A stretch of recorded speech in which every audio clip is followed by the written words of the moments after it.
আপনাদের ভালোবাসায় আসলাম এক অসহায় মেয়ের কাছে, আমরা শুনবো তার জীবন কাহিনী। আসসালামু আলাইকুম। ওয়ালাইকুম আসসালাম। আসসালামু আলাইকুম। ওয়ালাইকুম আসসালাম। ছোট্ট আপু, কেমন আছো?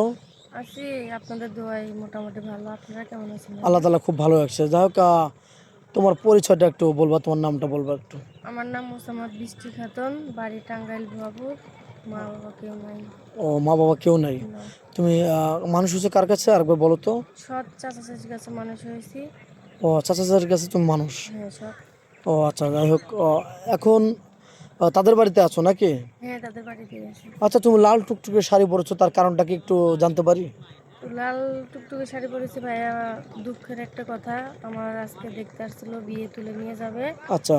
কষ্ট করে আমার চাচা ধার দূর করে টাকা ম্যানেজ করে বিয়ের আয়োজন করছে। খানা খাওয়ার পরে তারা আবদার করছে একটা বাইক। তো আমার চাচার তো সে সামর্থ্য নাই। আমার চাচা কান্নাকাটি করতেছে।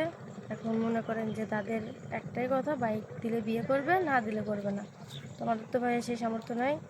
সেজন্য শাড়িটা পরছিলাম খুব মনে হাসি খুশি নিয়ে, তো পূরণ হলো না। অনেক কষ্টে আছি, তারা চলে গেছে, আমার বিয়েটা ভেঙে গেছে ওই বাইকের জন্য। ও বাইকের জন্য বিয়েটা ভেঙে গেছে, তার হ্যাঁ, খাওয়া খাদ্য করে একটা বাইক আবদার করছিল, দাবি হ্যাঁ, করছিল। হ্যাঁ। ওই সামর্থ্য তো তোমার চাচার নেই না, নাকি? না, চাচার নেই। তো যাই হোক, মূল কথায় আসে, যেহেতু তোমার বিয়ে ভেঙে গেছে, এখন তোমার পরিকল্পনা কি?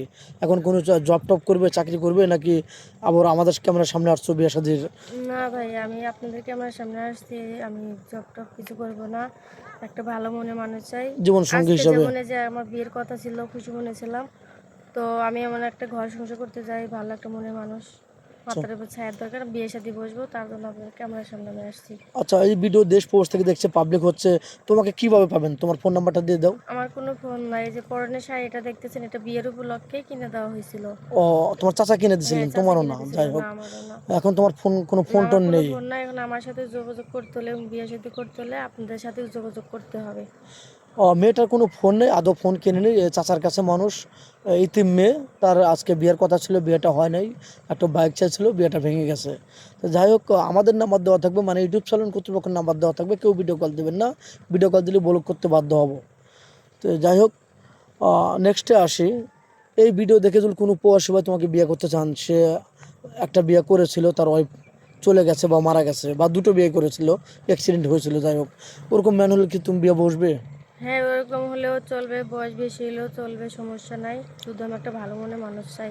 কারণ তাকে যেন সারা যেন ভালোবাসা দিতে পারি, সে আমাকে দিতে পারে। আর তার ঘরে যাবো লাল শাড়ি পরে, আসবো সাদা শাড়ি পরে বেরিয়ে।